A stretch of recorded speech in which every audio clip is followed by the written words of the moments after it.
Welcome back to the channel, guys, and what I'm going to be covering in this video, which is the second part of the series, is what to carry in your day sack for use in the hills in the winter. Right then, so I've already covered clothing, what you're going to carry in your pockets, footwear, that sort of thing in the first video. So I'll put a link to that up here. What I'm going to be doing today then is I'm just going to go through what I carry in my day sack for use on the hills in the winter. Now, a lot of people might look at what I'm carrying here and think that's a little bit overkill. So as we go through the kit then, what I'm going to be talking about is not just stuff for plan A. So that's when you go out on the hills, have a great day, everything goes according to plan, you get back to your car before it turns dark and everything's great, all right? What you got to do is look a little bit at emergency measures and things that are going to help you if things go wrong. So for example, if you was to get lost, if it gets dark, you can't find your way back to your car, if you get injured, something like that, okay? So some of these items aren't in here just for plan A, they're for plan B or plan C as well. So let's have a look into the bag. Okay then, so before we go into the actual day sack itself, something I've got here, something you might have seen before on my channel, this is the Helicon Tex Numback chest pack. This is a great bit of kit, and what this does is it helps you keep all the stuff close to hand on your chest, so that it's not all just stuffed in pockets and stuff. So I showed in the first video about certain essential items that you need to carry on your body. If you don't have the pocket space for that, or if you just don't want to clutter up your pockets, or if you want to give yourself a bit of extra room, this is a great bit of kit. And I have done a review on this. Again, I'll put that up in the link there so you can have a look at that. So just very briefly in here then, I've got a couple of things that I showed in my pockets on the first video that could be carried in here, which is a map in a good case, a compass, and then I've also got a couple of additional things. I've got a pacer, so for counting my paces for navigation, and again I've done a video on that, I'll put a link up for there. And I've got a time card here as well, so time and distance for working out what speed you're walking at, kilometres an hour versus how fast you're walking. And then this side here, I've actually got a backup head torch. Okay, so a secondary head torch, one of those little Petzl E-lights, which are a great little bit of kit actually. Things like your whistle and stuff, it's probably best to keep that on your body, but you could put that in there as well. So that's the chest pack. Okay, day sack then. This is the main meat of it. So this is an Osprey Talon 33. Now, you know, day sack's a day sack. You carry what you feel comfortable with. It just needs to be able to comfortably carry the gear that you're carrying. These are really good, and it's a fairly standard sort of thing for a lot of people that spend a lot of time in the hills to carry one of these. You see a lot of these out there. You just need to make sure that it can carry the amount of kit you need, carry it comfortably, and the carriage system itself is comfortable and it's up to the job. You know, I've seen some of these load suspension lines here, the straps here, broken on people's rucksacks as they're walking. That's going to cause an offset to one side. It's going to make it super uncomfortable, all right? So whatever you're happy with using, you use that. On the outside of the pack then, you can probably see there, I've got an emergency light, okay? This is like a little mini strobe light. This is quite good for nighttime stuff, so if you're in any trouble, you could chuck that on, and that's like a little mini strobe there. On the outside, on this side then, I've got my little mini sort of flask cup with a brew already pre-prepped. So whenever I go out on the hills, before I leave my car, I make sure that I either stop at a garage beforehand, or I put my jet boil on and just whack a brew on and have that prep ready to go. So when I take a break, if it is cold out on the hills, this is such a morale booster, having a hot brew. Talking of morale boost, on the other side, on the slip pocket here, I've got a bit of the obvious. I keep it in that side there, not because I I'm so addicted to it, I need to get it in seconds view. It's just to keep it upright, so if the top was to get loosened off, it's not just going to leak out everywhere. On the front of the pack then, on the outside, on this shoulder strap here then, what I've got is an emergency locator beacon by Garmin. So this thing here, it'll work anywhere. It doesn't work off phone signal, works off satellites, and it's got an emergency SOS button on the side there. You open up the flap, press the button, and you can be, it'll broadcast where you are and that you're in trouble to all the emergency services anywhere in the world. Now, downside to something like this is that they're not cheap, and you have to have a subscription to them. There's different subscriptions, but if you're spending a lot of time, especially if you're on your own in remote areas, then this sort of thing can be a lifesaver. Obviously, there's lots of different versions of this sort of thing nowadays. So this is a Garmin InReach. You can see there then coming out the back of the pack that I've got my water hydration bladder tube there. Pros and cons to these: they can leak and all that sort of stuff. This is a good one from Osprey, and it's got a really easy to use valve on it as well. So yeah, these are good. In the cold though, these tubes can actually freeze. Okay, so in the winter, these might not be the best option. You can get like a cover that goes over them. This particular one doesn't have one on. And the other thing you can do with these is actually stuff them down your jacket, the whole bladder. So if you've got like a carrier for it, you can wear it back to front down your chest, and it'll stop it from freezing up. Going into the pouches on the belt here then, on this side I've just got a load of snacks. I've got like 4 snack bars in there, and on this side what I do is I carry a couple of items just to help keep me a little bit warmer. So I've got a merino snud there, really good for keeping your ears and your face out of the cold in the wind chill. And then I've got basically a windproof, Gore Windstopper pair of gloves. These are my sort of more lighter weight ones, and then inside the pack itself I've got a more heavy duty waterproof set. So going into the main pack then, into the top flap. Now you want to be obviously having stuff in here that you want to get to quickly. I carry things like that in there, but also your smaller bits and pieces. So one of the most important things that you're going to need for your safety is a head torch. Okay, so I've got a small Petzl head torch in there with the batteries charged up in there, good to go. It's got one of those rechargeable batteries, and you may not be planning or expecting to be out in the darkness, but if it happens, you need to be able to see where you're going. Okay, especially if you're in mountainous areas, moving up and down ridge lines and stuff like that to get to safety. You've got to have a head torch on you. It's really important. Going in here then, I've got a waterproof pack with lots of smaller items in and things I need to keep waterproof. Okay, so I've got a power bank for my phone with leads, so not just for the phone but for other items as well. Obviously make sure it's 100% charged, good to go before you leave. I've got a small amount of bank line. I can't remember the actual amount, but there's a fairly decent amount there of cord. Cord's always just one of those things that always comes in handy, as well as black tape. It's just one of those things, isn't it, that you can bodge things and all that with, repair things. So that's just wrapped around a piece of old credit card. Then I've got some biodegradable toilet paper,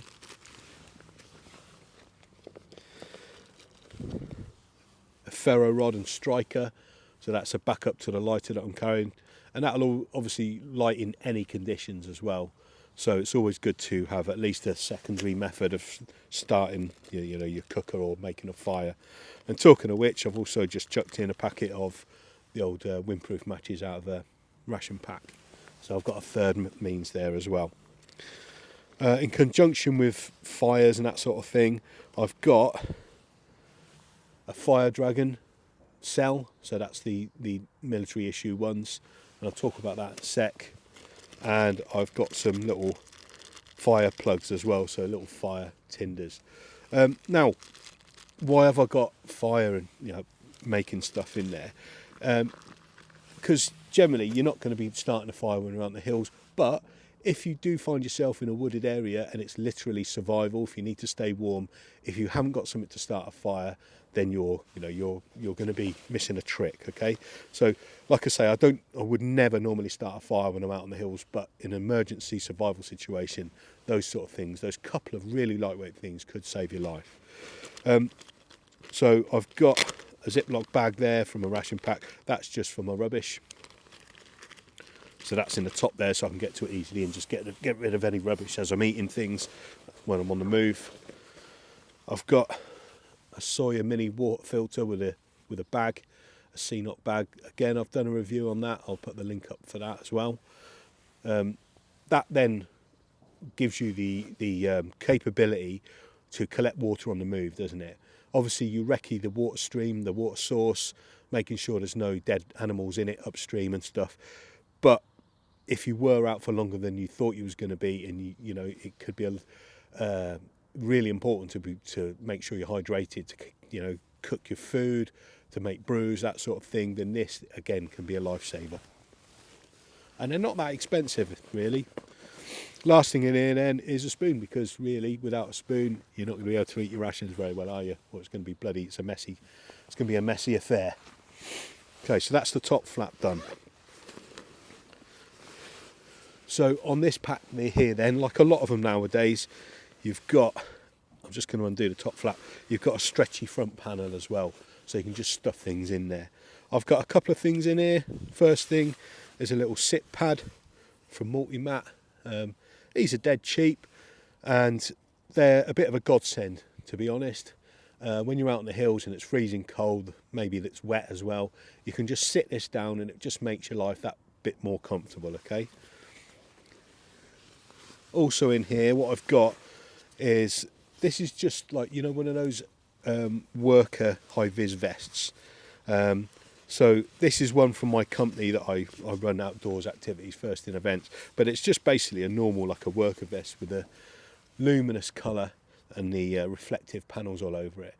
So this is a great item. You can see it massively standing out on the camera now, can't you? So during the daylight, this is a great signalling item, okay? You could either put it around the top flap of your Daysack, you could wear it, you could tie it to your shelter, you could tie it to a tree so it's flapping in the wind. But this sort of thing weighs virtually nothing and can be a really good way of attracting attention if you get into trouble.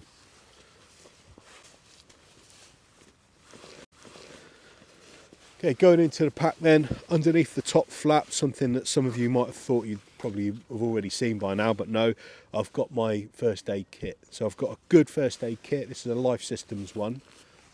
It's their Trek first aid kit. But I've opened it up, I've added stuff to it, made sure that I know what's in there, it's relevant. Things like painkillers and stuff, they never put particularly good painkillers in these sort of packs, because obviously, you know, they're worried about people flipping overdosing and all sorts of stuff. But yeah, so make sure that you know how to use what's in there, you know what's in there, and I would say it's a good idea to kind of bulk it up and put your own items in there too. So that's under the top flap there. There's also, I've put in a space blanket as well, so a full blanket that's always good for casualties if they're hypothermic on the hills. Okay, going into the main bag itself then. Really important that you waterproof your bag, okay? Don't think that your Daysack is going to be waterproof. It might hold off a little bit of rain, but if it's proper hammering down, you need to make sure your kit's waterproofed. And the way to go is by making sure you've got a good dry bag, okay? There's lots of makes out there. They're not that expensive. You can get them for relatively decent prices. So make sure your kit's waterproof properly. Going into the top then, I've got another dry bag. Now this is more for organisation, but what I've got in here is a backup set of gloves and a snud. So that's in the top there, so I can just grab it out and it keeps that stuff organised, so it's not those little things rattling around inside your Daysack. Next thing out then, something really important, is a waterproof jacket. So this is a Rab one. This is something, the bit of kit that I've used loads all around the UK and overseas. As you can see, it's quite compact, but it's great, it does the job. In conjunction with that then, pair of waterproof trousers. Now, I don't often wear waterproof trousers. I've only ever worn these a couple of times, but in really torrential weather, if you get caught out, this can definitely make your life a lot more bearable. And if you are caught out overnight, then you don't want to be saturated, do you? Even if it is just from your legs down, you want to make sure you're as dry as you possibly can be. So yeah, waterproof trousers. Next thing out of here is my warm jacket. So again, this is a Rab warm jacket. It doesn't matter about the make, but it's just the one that I use. It's a decent down jacket. Whatever you're using, make sure that it does give you decent weather.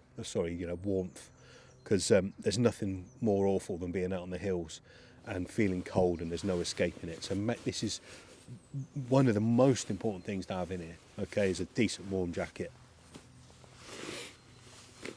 Okay, next thing out of here then is my cook system.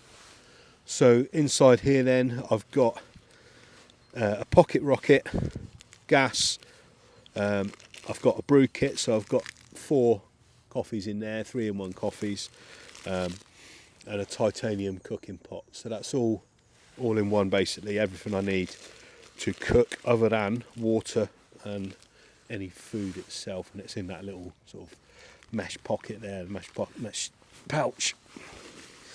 In conjunction with that then, I've got my food. So what I would say about this is then, don't just pack what you think you're going to be using for the day.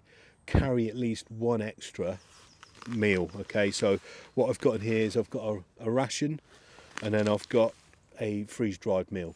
So you've got one that you can eat straight out the bag if cold if necessary, and one that's going to be more substantial, but you need water to rehydrate it. Okay, next out the bag then. This thing here is a Rab Seal Tarp 1. So this is a small tarp basically, or basher as we know it in the British Army, and in there I've got 6 pegs as well, so I can peg it out, and all the lines are already attached to the shelter itself. So if you are caught out in really bad rain and you need to get under some sort of shelter, then that's your shelter. Now, getting it up on the hills depends on where you are, will depend on how effective this is going to be. If you've got trees, that's great. I use walking poles, so you can use walking poles to get one of these up. At the very worst, you can use your rucksack, kind of pin the rucksack to get it a little bit of elevation, and get this up. It's going to be better than just sitting there in a hammering rain. Or obviously you can use things like rocks, rocky outcrops and stuff like that as well. Now, an alternative to this could be a bothy. Okay, you could use the little bothy shelters. The only thing with those is they're okay for short term, but for more than an hour or two, and you're going to be in a world of pain sat in one of those things with the wind battering it and the rain hammering down on it, and it's getting blown all over. Whereas one of these, if you get it up properly, you can make a really decent shelter. So that's just an alternative. In conjunction with that though, so if you were caught out and it wasn't just a couple of hours and it was overnight, I've actually got a bivvy in there. So these are really light. These are the sole escape bivvies, and they're not like the plastic ones that basically going to make you sweat inside. These have got a breathable inner, but you can see there it's got like a metallic, I don't know what the material is, but it's like a metallic inner with a foil inner, so it reflects your body heat back as well. Now, I wouldn't to try and sleep outdoors just in one of these at night, but you know what? It could be the difference between life and death, okay? So you've got the shelter there, keeping the rain off your head, then getting inside this, providing a little bit of warmth and a little bit more protection from the elements. And then combined with that, I've also got a jungle blanket from Snugpack. So the idea is not to intentionally sleep outdoors with this kit, all right? There's no way I'd plan to sleep outdoors with this in the winter, overnight in the UK. However, this is going to give you the capability to survive as opposed to freeze to death, in conjunction with the basher, with the bivvy bag with your warm jacket as well, you're going to be able to help maintain that core temperature, okay? If you're able to get a fire going as well, that's great. And obviously we've got the capability there to cook things, to make brews and food and stuff as well, to help keep you warm. So you can wrap it around you, so you can get inside your bivvy bag and basically just get through that night. So that is the full contents of the bag there. So going from right to left then, I've got all my food items on the right, along with the water filter, the flask and the cooking items. Then I've got all my clothing items in the centre, waterproofs, warm jacket, hats and gloves. Then I've got some electrical items in the middle, so my bag of waterproof gear and my head torch. And then on the left, I've got my shelter system and some emergency items. So that's the full contents of the bag there then. That bag all up weighs 18 pounds, and that's including all the food you've seen, 1.5 litres of water and that brew as well, okay? That's not dry, that's including all those items. So it's not a bad weight at all. Again, this gear then, it's not designed for plan A. This gear is designed for you through the day comfortably and helping you survive a night. Now that night won't be comfortable, but in most conditions, unless you're in the Arctic or something, then you're going to survive a night out on the hills in the UK in most conditions, okay? It's definitely going to give you a fighting chance, all right?